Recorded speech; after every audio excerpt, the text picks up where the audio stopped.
We have reached a moment of terminal desperation in the global energy market. This Thursday, March 12, 2026, the Danish Minister for Climate and Energy, Lars Ågaard, issued a startling plea to his citizens. Please, please, please, if it is not strictly necessary to drive the car, then don't do it. This isn't just a request for conservation. It is a confession of systemic insolvency. Despite the record release of strategic petroleum reserves by IEA members, Brent crude has aggressively re-entered triple-digit territory, hitting $101 per barrel. Denmark is now burning through its own national oil reserves to survive towering prices, signaling that the Middle East conflict has triggered the largest supply disruption in history. As a CPA, I track cash flow and liquidity. On Wednesday, the IEA attempted a massive capital injection into the market by releasing 400 million barrels of oil. In a stable market, this should have liquidated the price spike. Instead, the market absorbed the injection and kept rising. This is what we call a liquidity trap. The inventory being released isn't enough to offset the operational loss of the Strait of Hormuz. When a high GDP nation like Denmark begs its citizens to stop driving, it means the cost of goods sold has exceeded the public's ability to pay. I'm Camilo Motado, reporting for Thu News. As a certified public accountant, I specialize in going concern assessments. When I audit a company that asks its employees to stop using electricity to stay afloat, I issue a substantial doubt warning. Today we are auditing the sovereign going concern of Western Europe. Denmark's reliance on its emergency reserves is a liquidation of long-term assets to cover current liabilities. If the excursion in Iran doesn't end immediately, these reserves will be depleted, leaving the nation with zero energy working capital. Minister Ågaard highlighted two critical points: the impact on the private wallet and the need to stretch reserves. From a forensic perspective, this is an inflationary tax on the citizen. When energy prices triple, the disposable income of the average Dane is wiped out. This creates a secondary economic default.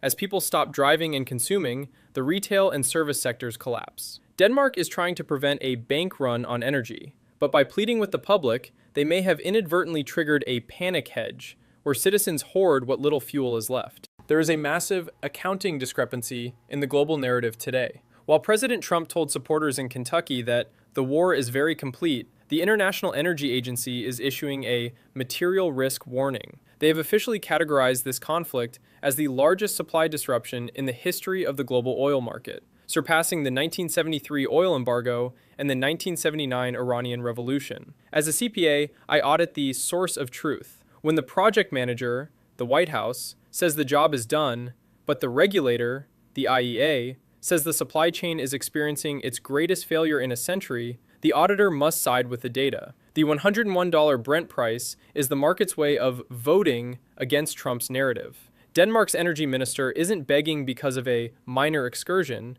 He is begging because the global inventory has reached a state of terminal deficit. Denmark has admitted to relying on its national oil reserves to combat towering prices. In corporate accounting, we call this asset stripping to cover operating losses. National reserves are intended for extreme emergencies, natural disasters, or total blockades. Using them now, just 2 weeks into the conflict, shows a lack of strategic working capital. If Denmark is already tapping into its safety stock, while the IEA's 400 million barrel injection has failed to lower prices, they are entering an insolvency trap. If the conflict in the Middle East continues for another 30 days, Denmark will face a physical default, meaning they won't just have expensive gas, they will have no gas. Minister Ågaard's plea to stretch the reserves is a desperate attempt to delay a total economic shutdown that the current $101 per barrel price makes almost inevitable. The minister also noted that this shock can be felt in the private wallet. This is the consumer equity wipeout.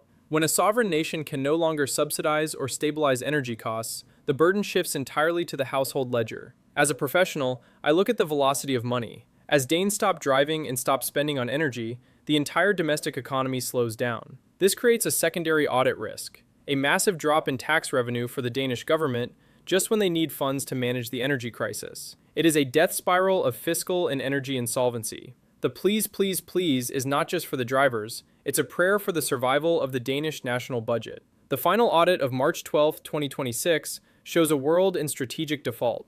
We have the United States claiming a first-hour victory, while its European allies are begging their citizens to stop using the most basic modern necessity: transportation. The $101 Brent price is the ultimate forensic evidence that the excursion has failed its primary objective: securing the global economy. As a CPA, my verdict is that we are witnessing a liquidation of the West's energy security. The 400 million barrel SPR release was a band-aid on a severed artery. If the excursion doesn't end today, the next audit will not be about towering prices, but about the total cessation of operations for nations like Denmark. But I want to hear from you. Do you believe the war is over when European ministers are begging people to stay home? Is the $101 oil price a very small price to pay? Or is it the first step toward a global depression? Let me know in the comments. Your perspective is the only audit that matters when the world is being treated like a bad real estate deal. I'm Camila Motado, certified public accountant for Thu News. Subscribe to stay informed on the financial truth behind the headlines. Stay safe.